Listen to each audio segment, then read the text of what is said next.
को पूरा सुनिएगा। एक गांव में ब्राह्मण दंपति रहते थे। उनके 2 बेटे थे और उन दोनों की शादी हो चुकी थी। उन दोनों बहुओं को कोई संतान नहीं थी। लंबे समय के बाद उन्हें संतान हुई।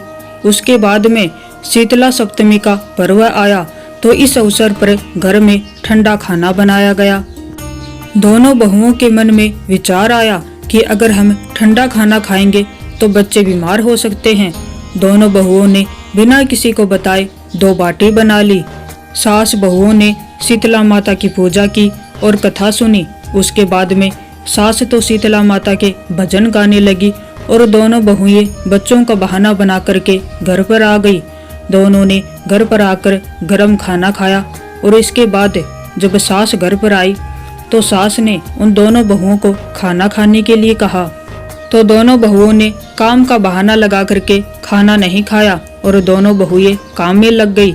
सास ने कहा कि बच्चे बहुत देर से सो रहे हैं, उन्हें जगा करके कुछ खिला दो। जैसे ही दोनों बच्चों को उठाने के लिए गई तो दोनों बच्चे मृत थे। ऐसा शीतला माता के प्रकोप से हुआ।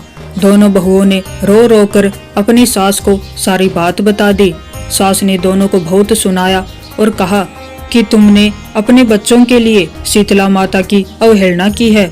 तुम दोनों घर से निकल जाओ और जब तक दोनों बच्चे जिंदा न हो जाएं तब तक घर में कदम मत रखना। तब दोनों बहुएं अपने बच्चों को टोकरे में रखकर घर से निकल पड़ी। जाते जाते रास्ते में एक बहुत बड़ा खेजड़ी का वृक्ष आया। उसके नीचे 2 बहनें बैठी थी जिनका नाम ओरी और शीतला था। दोनों बहनों के बालों में बहुत जुएं थी।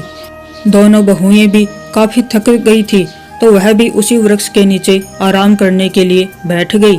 इसके बाद दोनों बहनों ने ओरी और शीतला के बालों से बहुत सारी जुएं निकाली।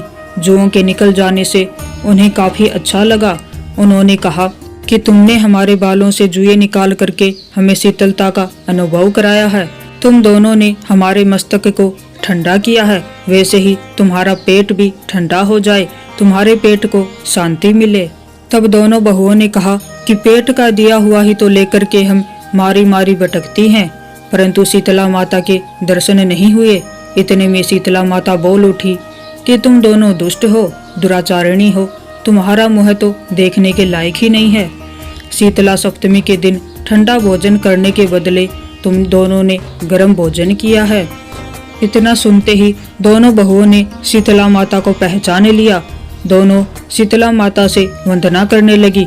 दोनों ने कहा, माता हमें माफ कर दो, हमने अनजाने में गर्म भोजन कर लिया। हम दोनों आपके प्रभाव से वंचित थे, हमें माफ कर दो। हम दोनों फिर से ऐसा कार्य कभी नहीं करेंगे।